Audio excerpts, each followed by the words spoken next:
ਤੁਹਾਨੂੰ मैं दसा ਵੀਰੋ, जिस तरह पहला मैं कहा सी, सेंटर सरकार ने 1760 करोड़ रोक लिया जी।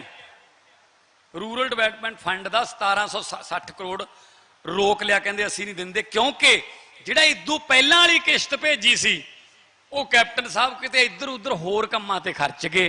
वो कहते तुसीं जिहड़े काम वास्ते असीं रखिया होया है तुसीं उहदे वास्ते वरतिया नहीं। तो असीं कानून दे विच ही सोध करती कि जिहड़ा पैसा इस फंड च आऊगा वो सिर्फ ते सिर्फ पिंडां दीयां सड़कां ते मंडियां नूं अपग्रेड करन वास्ते ही वरतिया जाऊगा। मैं हुण जदों योजना आयोग दी नीति आयोग दी बैठक च गया, मैं मुद्दा उठाया, अगले दिन मैं केंद्रीय मंत्री कोल गया, आ चक्को जी साडा कानून, असीं तां पैसा इधर ही लावांगे। ते मंत्री साहब कहंदे आ चक्को फिर 1760 करोड़। वो आ गया अपने कोले। ये ऐ होईदा काम, जे नीत साफ होवे ना ऐ हुंदा काम। ये की करदे सी कैप्टन साहब ते चन्नी साहब, दिल्ली तो जाते सी सोनिया गांधी नूं मिलण, वो मिलती हुई नहीं सी, आई आ जाते सी, कहंदे दिल्ली तो परते। मैं तो महीने च 2 गेड़े रख ले। हुण दिल्ली जाके मंत्री मेरे दोस्त मित्र ने, सारे ही मेरे नाल MP रहे ने। सही काम दस दो उन्होंने कि साडा हक बनता जी पंजाब दा, कोई भीख थोड़ी मंग रहे हैं, आ हक है साडा, लियाओ जी। 1760 करोड़ रुपया आया ते ब्याज का जिहड़ा आपां फसलों का तुहानूं पैसा दिन्ने आ क्रेडिट लिमिट, उते ब्याज जिहड़ा 1% घटा लिया, उहदे नाल 700 करोड़ रुपया उहदे नाल बच गया।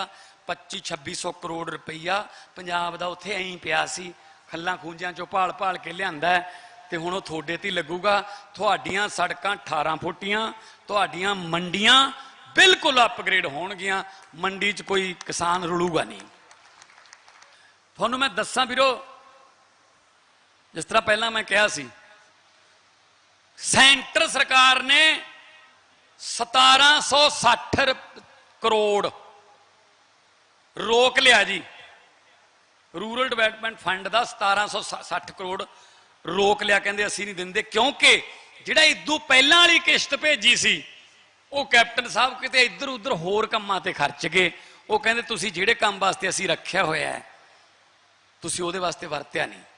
तो असीं कानून दे विच ही सोध करती कि जिहड़ा पैसा इस फंड च आऊगा वो सिर्फ ते सिर्फ पिंडां दीयां सड़कां ते मंडियां नूं अपग्रेड करन वास्ते ही वरतिया जाऊगा। मैं हुण जदों योजना आयोग दी नीति आयोग दी बैठक च गया, मैं मुद्दा उठाया, अगले दिन मैं केंद्रीय मंत्री कोल गया, आ चक्को जी साडा कानून, असीं तां पैसा इधर ही लावांगे। ते मंत्री साहब कहंदे आ चक्को फिर 1760 करोड़। वो आ गया अपने कोले। ये ऐ होईदा काम, जे नीत साफ होवे ना ऐ हुंदा काम। ये की करदे सी कैप्टन साहब ते चन्नी साहब, दिल्ली तो जाते सी सोनिया गांधी नूं मिलण, वो मिलती हुई नहीं सी, आई आ जाते सी, कहंदे दिल्ली तो परते।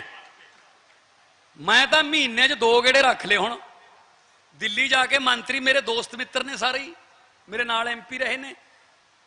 सही काम दस दो उन्होंने कि साडा हक बनता जी पंजाब दा, कोई भीख थोड़ी मंग रहे हैं, आ हक है साडा, लियाओ जी।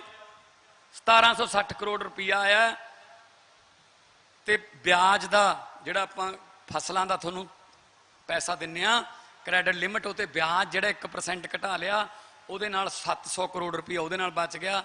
2500-2600 करोड़ रुपया पंजाब दा उत्थे ऐं पिया सी, खल्लां खूंजियां चों भाल भाल के लिआंदा है। ते हुण ओह तुहाडे ते लगूगा। तुहाडीआं सड़कां 18 फुटियां, तुहाडीआं मंडियां बिल्कुल अपग्रेड होणगियां, मंडी च कोई किसान रुलूगा नहीं।